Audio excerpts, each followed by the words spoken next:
मैले रासपालाई भोट किन दिने यो मेरो विरोध होइन, यो मेरो प्रश्न हो है।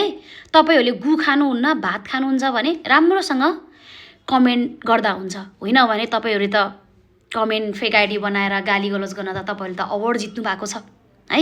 मैले रासपालाई भोट किन हाल्ने, एजेन्डा के छ रासपासँग भन्नुस् त। एउटा एजेन्डा त मैले थाहा भइसके। सेङ्जामा जित्नु भयो भने रिमा विश्वकर्माले त्यहाँ रवि र बालेन्द्र शाहलाई लिएर जानुहुन्छ भेटाउनलाई, देखाउनलाई। रिमा विश्वकर्माको एजेन्डा, राजु पाण्डेको एजेन्डा, उहाँको एजेन्डा त छैन। उहाँले भोट कसरी माग्नु भएको छ, नमस्कार म बालेन्द्र शाहको सिपाही, तपाईसँग आफ्नो पहिचान छैन।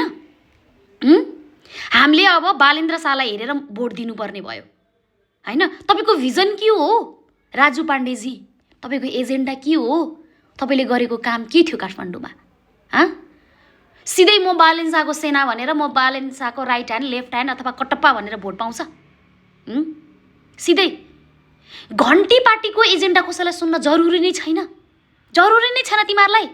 बालेन्द्र शाहको मुख हेरेर रविको मुख हेरेर भोट दिने हो। अब त्यही खोजेको तिमीहरूले, नयाँ भनेर भोट दिने रे, युवा भनेर भोट दिने रे। युवाले सही नै गर्छ, युवाले भ्रष्टाचारै गर्दैन भनेर कहाँ लिएछ? अर्को एजेन्डा, हामी भ्रष्टाचार हटाउँछौँ रे। एक कमसेकम आफ्नै पार्टीमा एउटा भ्रष्टाचार गरेको मान्छेलाई त हटाएर देखाऊ पहिला, अनि देशको भ्रष्टाचारलाई चाहिँ अन्त्य गर होला क्या तिमीहरूले है।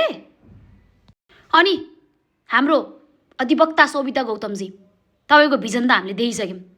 त्यस्तो बलात्कार जस्तो त्यस्तो सेन्सिटिभ कुरालाई पनि तपाईँले कसरी एक्सप्लेन गर्नुभएको छ मिडियामा आएर। ल ठिकै छ, त्यो पुरानो कुरा भयो, पुरानो इन्टरभ्यू अहिले भाइरल भयो, त्यसलाई हटाउँ हैन।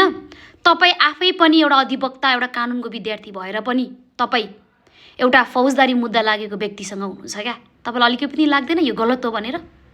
लाग्दैन? तपाईँले अहिले त त्यस्तो गर्नुभएको छ नि, भोलि गएर तपाईँले जितेर कानुनमा केही गर्नु भने हामीले के आशा गर्ने, सर्वसाधारणले के आशा गर्ने? निष्पक्ष न्याय होला भनेर हामीले आशा गर्न सक्छौँ तपाईँबाट?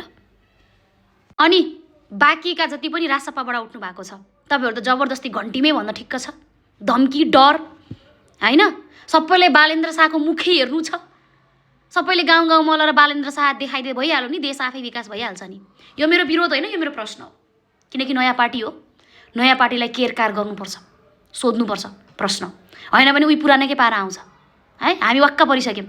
तिमीहरूको भिजन के हो, एजेन्डा के हो, यसो राखिदेऊ, पढ्छु म होइन। होइन नि घोषणै पत्र दिए नि हुन्छ, पढ्छु म।